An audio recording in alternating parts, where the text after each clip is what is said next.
Hello, everyone. I'd like to welcome you to today's edition of the Our America channel. My name is Thornton Prayer.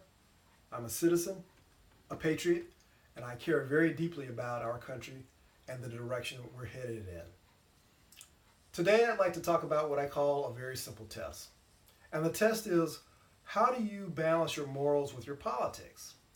Now, let's be blunt. Here in the United States, we are very, very moralistic. Not necessarily very moral. And you might say, well, what's the difference? When I talk about being moralistic, I talk about being judgmental. Being judgmental is the easiest thing in the world. The very thing Jesus talked about is not judging other people lest you be judged. I think most of us have heard that. But we're doing it all the time. I think one of the things I want to focus on right now is to ask us, what are we really doing when it comes to how we balance our moralism versus our morals versus our politics? Because those are three different things. Now they interact and they inform each other, but they're different. And I'm going to suggest to you that for all the morals that we say that we have, and again, I'm talking about all over the political spectrum, liberals, conservatives, Republicans, Democrats. You know, a lot of us think we're good people, and I would say most of us are good people. You know, we try to do the right thing to each other, our families, our society, our community, and our country. But we're also very moralistic, and we're judging other people. And what's happened today is that we've, in some ways, sort of tied our politics with our moralistic beliefs.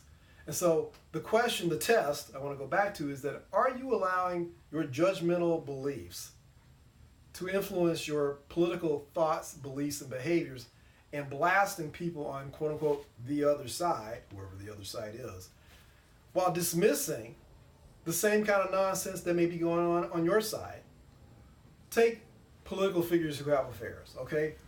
That happens. Now, I'm not saying that's a good thing. It's not. But let's be blunt. This is what they do. Some of them do. They get caught with their pants down, literally and otherwise. But when we then say politically, when those people do it, oh, it's the end of the world. They need to be drummed out of office. They need to be impeached. And sometimes they do. But then when people on our, quote, our side do the same thing, we're kind of like, oh, well, you know, they need to be forgiven. Well, it happens, you know, and let it slide. I mean, who are we serving when we do that? Are we serving our country when we do that? We need to hold our politicians accountable.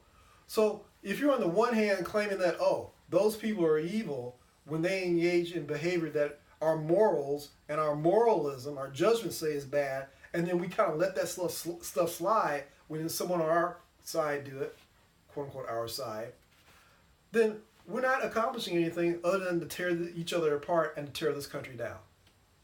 Yes, hold our politicians accountable, or other people for that matter, other public figures. Hold ourselves accountable.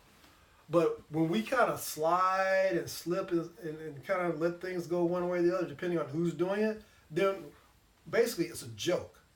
It really is. I mean, personally, it blows my mind that we can't be equally outraged. Now, I know, human nature being what it is, that if someone in our family or someone we agree with does something that is negative, we're more likely to let it slide and to put up with it when it's someone we don't like. I understand that. Like I said, that's human nature.